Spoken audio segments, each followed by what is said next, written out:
pecinta One Pride, Andini sudah bersama dengan Stefer Rahadian yang menjadi pelatih juga di Bali MMA. Dan kita akan ngobrol sedikit nih dengan Stefer. Stefer, banyak banget fighter yang memilih latihan di Bali MMA. Oke. Bisa nggak sih dijelasin apa sih kelebihan dari Bali MMA ini?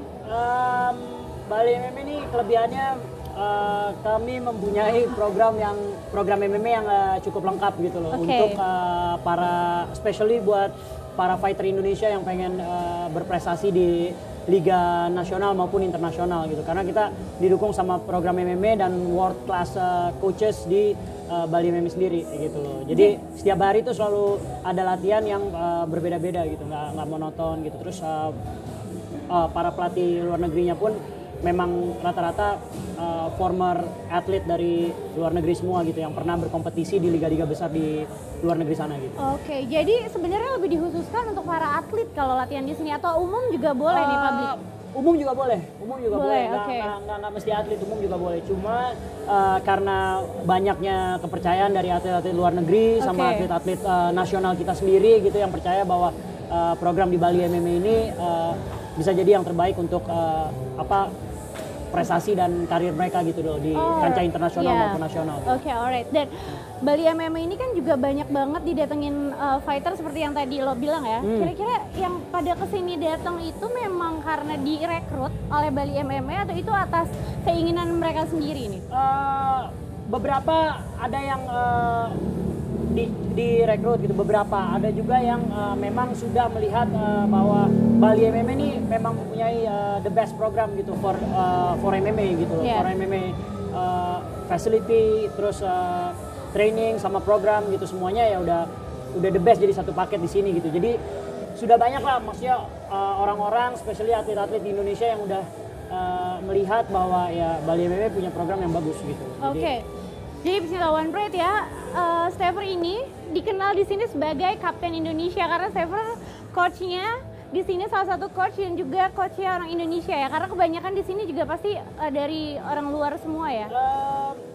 Nah juga sih sebenarnya kan saya ngebantu banyak atlet Indonesia aja di sini gitu loh, bareng-bareng berlatih gitu, karena saya juga masih berlatih gitu kan, masih dalam karir juga gitu. Jadi karena memang saya pribadi lagi nggak ada pertandingan sama sekali, jadi saya banyak membantu para pelatih gitu, dan kebetulan memang pelatih cukup percaya untuk saya buat ngebantu para atlet-atlet Indonesia buat berkembang lagi gitu. Oke, kalau menu latihannya sendiri di Bali MMA boleh dijelasin kira-kira ada apa aja sih?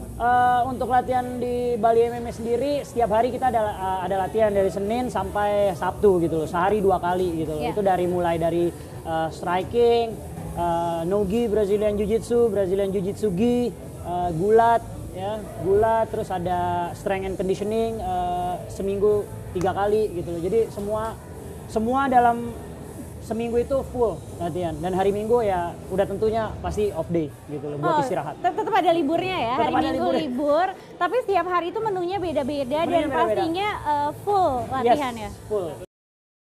Ya, pecinta One Pride, kalau kalian biasa lihat One Pride Glory ini pasti banyak banget tayangan tentang cornerman kan. Kita punya segmen cornerman dan di situ tuh beberapa kali muka lo yang muncul, karena kita tahu banget kalau Stefer ini sebagai cornerman ini bener-bener cornerman yang detail, sangat detail sekali.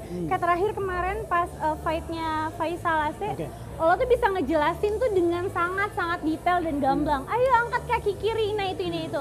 Nah kira-kira nih sebagai cornerman, lo memang mengenali sosoknya Faisal ini atau memang gaya permainannya?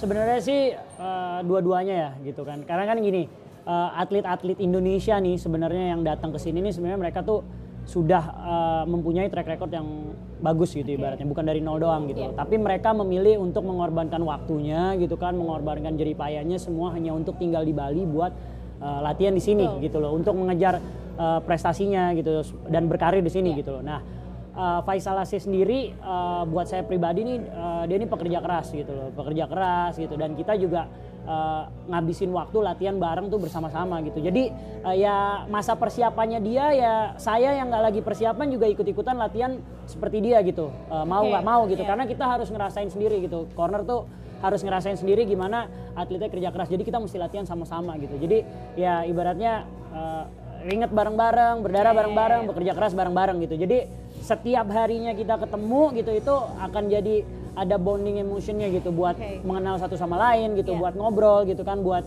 kasih masukan gitu, terus buat mengatur setup game Iya. plan mesti gimana gitu. Karena kita nggak bisa cuman satu one dimensional gitu. Kita harus MMA itu harus ya terbuka gitu loh, harus bisa semuanya gitu. Saya rasa sih Sun dia bakalan jadi yang pegang interim beltnya gitu. Oke. Tapi ini berlaku bukan hanya untuk Faisal ya. Ini Enggak. Untuk semua, atlet untuk yang semua. lo cornerin kan? Untuk semua kayak Aditya Ginting, Lamhot, Gali Tornado gitu, Franz Lincoln, semuanya yang ada di sini yang berkecimpung di One Pride MMA. Oke, Stefer. Ya. Kan misalnya nih, kalau misalnya fighter lo juga lagi bertanding dan dia dalam keadaan yang sangat sulit dan terjepit misalnya. Itu gimana sih cara lo untuk memotivasi mereka untuk bisa bangkit lagi sebagai cornerman? Yang perlu diingatkan sih sebenarnya untuk seorang atlet gitu ya, especially dari cornerman-nya gitu. Saat seorang atlet tuh terjepit gitu loh, misalkan di dalam kondisi yang ibaratnya nggak nyaman lah untuk pertandingan gitu. Maksudnya kayak dia ada di dalam posisi ground di bottom ground gitu kan. Jadi ya yang perlu dilakukan adalah nanti kalau memang itu berlangsung sampai habis ronde gitu, saat balik ke corner ya kita harus ingetin dia bahwa untuk stay calm, stay relax gitu, maksudnya ya tetap atur pace dari kardionya sendiri yang paling penting pertama gitu, karena kadang-kadang kan panik gitu orang kalau udah di bawah atau gimana gitu kan, ya itu harus diatur gitu. Dan posisinya juga harus dibilang bahwa teknik yang dia punya, kalau gue pribadi gue akan meyakinkan bahwa fighter gue ini mempunyai teknik yang jauh lebih baik gitu loh sebenarnya gitu. Dan kerja kerasnya yang udah mereka lakukan ya memang nggak bisa dianggap remeh gitu. Jadi harus berusaha untuk bisa bangkit dalam posisi yang paling nggak enak sekalipun gitu loh. Setupnya Faisal, tangan di atas. Single Faisal, single. Yes. Angkat. Good. Oke, back. Ambil backnya Sal. Ya. Gitu loh. Karena kalau emang mau menang ya kita memang harus berjuang keras mati-matian gitu loh. Jadi dengan cara tetap disupport ya, apapun tetap disupport keadaannya. apapun yang terjadi. Tapi dengan cara yang kitanya juga sebagai cornerman kalau ngelihat susahnya fighter di dalam ya jangan ikut-ikutan panik gitu loh, atau jangan kayak gitu harus tetap kasih santai, kasih bahasa yang benar-benar mereka tuh bisa paham, sampai dari mental sampai ke hatinya mereka tuh bisa paham gitu, bisa kena gitu. Jadi tetap pakai hati ya, walaupun jadi cornerman pun. Oke, kalau gitu Stefer, terima kasih sekali Sama-sama, untuk terima perbincangan kasih. yang sangat seru tentang Bali MMA. Sukses terus untuk Bali MMA-nya. Sama-sama, terima kasih. Amin.